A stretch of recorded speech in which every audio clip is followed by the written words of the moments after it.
हजारों वर्ष पहले जब दुनिया में अंधकार था, तब भारत का ऋषि कहता है कि धरती हमारी माता है, हम सब इसके पुत्र हैं। यह हमारा वैदिक उद्घोष है। और आज प्रधानमंत्री मोदी जी भी वही कहते हैं, नेशन फर्स्ट।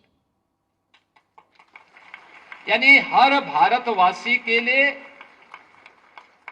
नेशन फर्स्ट का यह सिद्धांत जब उसके सामने होगा, नेशन फर्स्ट का सिद्धांत जीवन के प्रत्येक क्षेत्र में हम अपने देश को प्राथमिकता दें।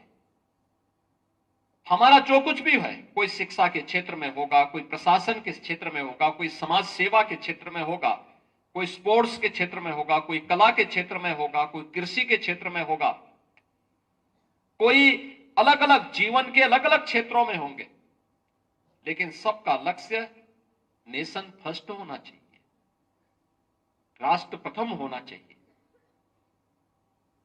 यह काम केवल देश के नेतृत्व का ही नहीं है, केवल सुरक्षा बलों के जवानों का ही नहीं है, प्रशासन में बैठे हुए लोगों का ही नहीं है। यह कार्य उससे भी महत्वपूर्ण एक शिक्षक का होना चाहिए। उसके लिए क्या है? राष्ट्र प्रथम है। राष्ट्र प्रथम के इस भाव के साथ जब वो कार्य करने लग जाएगा, तो वह जीवन के प्रत्येक क्षेत्र के लिए उस प्रकार की एक नई पीढ़ी को खड़ा कर पाएगा। उस पीढ़ी को खड़ा करने में वह सहायक होगा। और जब वह पीढ़ी खड़ी होती है, तो वह पीढ़ी विकसित भारत की आधारशिला बनती है। विकसित भारत, एक ऐसा भारत जिस भारत में सबकी सुरक्षा की गारंटी भी है, सबकी समृद्धि की गारंटी भी है और सबकी खुशहाली की गारंटी भी है। एक ऐसा भारत जो आत्मनिर्भर है, एक ऐसा भारत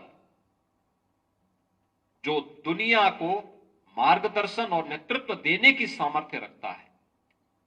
उस भारत के लिए जो प्रधानमंत्री मोदी जी ने देश की आजादी के अमृत महोत्सव वर्ष के अवसर पर जो संकल्प हम सबको दिया था, पूरे भारतवासियों को दिया था, उस संकल्प के साथ जुड़ने के लिए हम सब को प्राथमिकता के आधार पर कार्य करना होगा। और याद रखना, जब सामूहिक रूप से प्रयास होते तो उसके परिणाम भी उतने ही अच्छे होते हैं।